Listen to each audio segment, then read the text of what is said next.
नमस्कार, बहुत स्वागत है आपका। मैं हूं अरविंद त्रिवेदी। आप देख रहे हैं एसकेआई मीडिया। आज एसकेआई मीडिया पर एक विशेष मुद्दे को लेकर हम हाजिर हुए हैं, क्योंकि आज है फादर्स डे। फादर्स डे को हम बड़ी भावुकता के साथ मनाते हैं, अपने पिता को हैप्पी फादर्स डे बोलते हैं। लेकिन मेरे साथ यहाँ पर बुजुर्ग बैठे हुए हैं। मैं कह सकता हूँ कि आज यदि इनके बच्चे इनको कहेंगे हैप्पी फादर्स डे, तो शायद एक खामोश उदासी भरी कहना चाहिए एक तरह से उनके मुंह से उनके लिए सद्भावनाएं निकलेंगी, क्योंकि उत्साह के साथ बोलने का कोई मौका यदि इनको मिलता तो ये ज़रूर कहते, लेकिन वो मौके हाथ से जाते रहे समय समय पर। मैं बात कर रहा हूँ औद्योगिक पेंशनर्स संघ की। औद्योगिक पेंशनर संघ पिछले कहना चाहिए 25-26 सालों से लगातार एक संघर्ष कर रहा है। वो संघर्ष क्या है, आइए जानते हैं। क्योंकि सरकारें बदलती रही, वादे होते रहे, आश्वासन मिलते रहे, लेकिन नहीं मिला तो अभी तक उनको उनके वादों के पूरे होने के चलते इंसाफ। मेरे साथ है पेंशनर संघ के यहाँ पर शशिकांत वजह साहब। आइए शशिकांत वजह से हम आपको मिलवाते हैं, जो कि पेंशनर संघ के देवास के अध्यक्ष हैं। औद्योगिक पेंशनर संघ का कार्यवाहक अध्यक्ष। आज हम हमारी समस्या लेकर आपके सामने प्रस्तुत हुए हैं। हमको सन 1995 में जब नरसिंह राव की सरकार थी, तब पीएल संगमा ने एक पेंशन योजना लागू करी थी, जिसका है ईपीएफ 95 पेंशन। उस समय रिटायर्ड होने वाले आदमी को 665 रुपये करीब पेंशन मिलती थी, और उन्होंने बोला था कि इसको समय समय पर अपन मार्केट के हिसाब से पुनर्स्थापित करके इसका वेतन बढ़ाते रहेंगे। मगर 2000 आज तक भी पेंशन नहीं बढ़ी। इसके बाद जब हम समय समय पर मांग करते रहे, उस समय के श्रम मंत्री अर्जुन खड़गे जी से भी मिले, तो उन्होंने तो हमको साफ कह दिया था कि भाई सरकार ने हमारे पास इसका कोई फंड नहीं रखा और हम नहीं बढ़ा सकते। फिर भी हम सरंग प्रयत्न करते रहे, तो 2011 में मनमोहन सिंह सरकार ने एक कोश्यारी समिति की नियुक्ति करी। उस कोश्यारी समिति ने 2013 में अपनी रिपोर्ट दी, और उसमें कहा कि भाई वर्तमान महंगाई को देखते हुए इनको कम से कम 3000 रुपये बेसिक, और वर्तमान में जो मूल्यांक सूचक चल रहा है महंगाई का, उसके अनुसार 139% डीए देके 7-7.5 हज़ार तक इनको पेंशन मिलना चाहिए।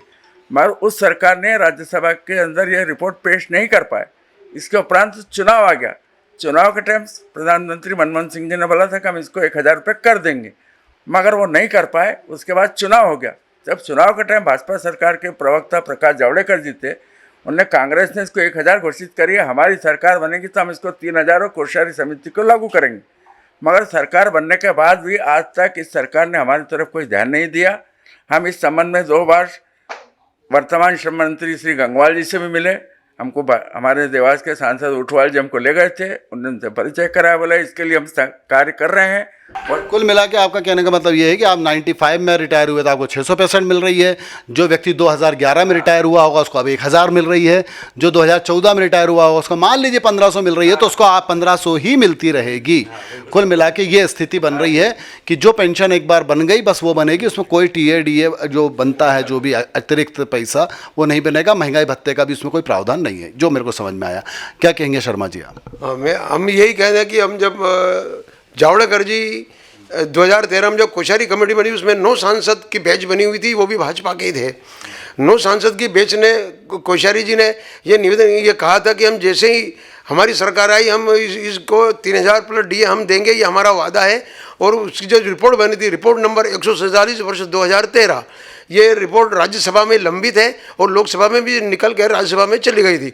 लेकिन राज्यसभा में इन लोगों ने, जब इनकी सरकार आई, तब राज्यसभा में ये रिपोर्ट पेश नहीं कर, जबकि छोटे छोटे बिल, कई बिल इन लोगों ने पास किए। हमने 8 बार इन सरकार को निवेदन किया, राइटिंग में दिया। फंड की कमी की जहाँ के बता रहे हैं, फंड की कमी नहीं है। हमारा 1,50,000 करोड़ रुपया आज भी इनके पास है, और 42,000 करोड़ रुपया अननोन इनके पास फंड पड़ा हुआ है हमारा, लेकिन ये पेंशन देने को तैयार नहीं है।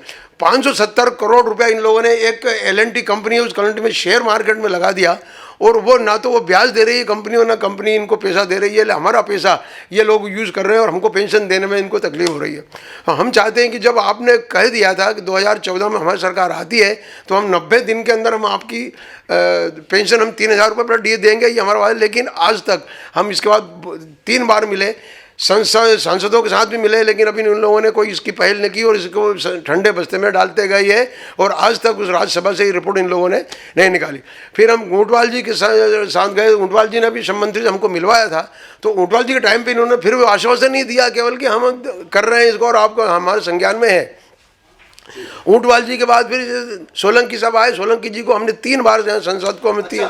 मैं एक बात और पूछना चाहूँ, जैसा भी आपने बोला कि यहाँ के सांसद सोलंकी जी को भी आपने दिया, आप पूरे मध्य प्रदेश के जो पेंशनर्स संघ के सदस्य हैं या पूरे देश के सभी के साथ यही हाल है, तो सभी अपने अपने क्षेत्र के सांसदों को लिख के दे रहे हैं ताकि सामूहिक रूप से संसद में ये बात उठे, हर सांसद को मालूम हो।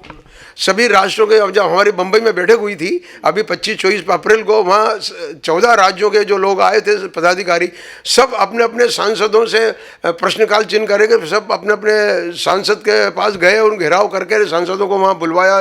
लेकिन हमारे तरफ से देवास के सांसद जी ने वहाँ प्रश्नकाल में, शून्य काल में भी नहीं उठाया हमारे मुद्दे को। सभी सांसद उठाते रहे, उसमें सभी सांसद के बोलते रहे कि इनको वाकई में जायज़ है और ये पेंशन मिलना चाहिए। सांसदों ने इसको संसद में उठाया, अन्य क्षेत्र के सांसदों ने, कम से कम 25 सांसदों ने, उनके नाम को प्रेमचंद्रन है और नवनीत राणा है, इसके बाद में उड़ीसा के सांसद है भर्तारी मेहताब जो आज अध्यक्ष हैं इसके उड़ीसा के सांसद, इन सब सांसदों ने इसको मुद्दा लोकसभा में उठाया, राज्यसभा में उठाया है। लेकिन हमारी तरफ से, देवास के मध्य प्रदेश की तरफ से किसी भी सांसद ने इसको हमारा नेतृत्व नहीं किया। हम हमारे मुद्दे हमारे दम पे ही लड़ रहे हैं और हम हमारे विचार से ही आना जाना करके हम सब कर रहे हैं इसका। तो क्या परिवार की परिस्थितियां बनती हैं, किस तरह से आप सोचते हैं? अभी एक फादर होने के नाते बताएं आप। ये तो आप भी समझ सकते हैं भाई साहब कि कैसी परिस्थिति, हम बच्चों के सामने हर चीज़ के लिए बोलना पड़ता है, बाकी शर्म भी आती है कि हम इतने उनको कैसे वो बोलें। यहाँ तक कि आजकल मियाँ बीवी जब बीमार हो जाते हैं तो उनकी भी समस्या को हमको बोलना पड़ता है कि बच्चे आज पैसे चाहिए, हम तो किसके आगे वो करेंगे। और दयनीय स्थिति तो इतनी है, हम किसी को बोल भी नहीं सकते कि हमको पेंशन मिलती है। ये हाल है, मतलब हमको बोलने में ही शर्म आती कि हमको पेंशन मिलती है दूसरे के आगे। कम से कम जो राशन मिलता है, मुफ्त राशन, वो हमको सुविधा मिलना चाहिए, पर वो भी आज तक नहीं मिली। उन्होंने वो भी आश्वासन दिया हमें, हमको आयुष्मान योजना जोड़ लिया जाए, उसमें भी जोड़ रहे हमको, तो कुछ सुविधा मिल रही है किसी प्रकार की हमको। मतलब ना आयुष्मान की योजना में मिल रहे हैं, ना आपको बीपीएल माना जा रहा है, ना आपको पेंशन दी जा रही है। उन्होंने यही कहा कि आपके लीगल में ये नहीं है और आता नहीं है। भाई हमको गरीबी रेखा में तो कम से कम ले लिया जाए, 1200 रुपये हम क्या करते हैं, लेकिन गरीबी रेखा में ना आयुष्मान कार्ड दे रहे हैं, ना हमको निःशुल्क पर्ची राशन की दी जाए। इसके बाद मुख्यमंत्री को भी, शिवराज सिंह चौहान को भी हमने लिख के दिया है, लेकिन आज तक उन्होंने किसी प्रकार कोई पहल नहीं की कि वाकई में इन गरीबों को ये चीज़ सुविधा मिलना चाहिए। हमको कोई सुविधा नहीं दे पा रहे हैं ये लोग। हम एडीएम साहब से भी मिले थे, उनने हमारे बारे में बड़ी संवेदना व्यक्त करी, मगर उन्होंने कहा कि आपका जो समस्या है केंद्र शासन के अधीन है, इसलिए मैं आपकी पूर्ण रूप से मदद तो नहीं कर सकता, मगर मैं अपने सरकार को लिखूंगा। इसमें हमको ईएसआई से जो रिटायरमेंट के बाद स्वास्थ्य की सुविधा मिलती थी वो भी अभी राज्य सरकार ने बंद कर दी है। उसमें हमको दवाई गोली मिलती थी, वो भी बंद कर दी है सर। और उसके बाद राज्य शासन ने हमको 28 लोगों की कैटेगरी दे दी कि हमारे पास तो इन्हीं लोगों को देने की योजना है। तो हमने कहा हम याचक और भिखारी तो नहीं, हमने 40 साल तक सेवाएँ करी है। उसके बाद हमको सरकार ने लायक बना दिया है कि आज आपके पास हमको समय याचना करने के लिए आना पड़ रहा है। जो आपसे मिलते हैं वो आपके प्रति सहानुभूति व्यक्त करते हैं, लेकिन नहीं होता है तो आपका काम जो आप चाहते हैं। मैंने अलग अलग परिवार के पिताओं से बात की जो एक संघर्ष कर रहे हैं और इस संघर्ष उनके बच्चे भी देख रहे हैं। फैसला करना है सरकार को, बहुत बड़े बड़े काम और बड़े बड़े कारनामे सरकारें करके दिखाती हैं और अभी भी दिखा रही हैं, लेकिन पता नहीं क्या बात है जिसके चलते हम ये कह सके कि इन बुज़ुर्गों के प्रति कहीं ना कहीं संवेदना है। बहुत बहुत धन्यवाद आपका SKI मीडिया से अरविंद त्रिवेदी। इसमें यदि आपको लगता है कि इस बात को शेयर करना चाहिए और आवाज़ सरकार तक पुरजोर अंदाज में पहुंचाना चाहिए, तो आप सबके साथ हम भी आवाज़ में आवाज़ मिलाते हैं।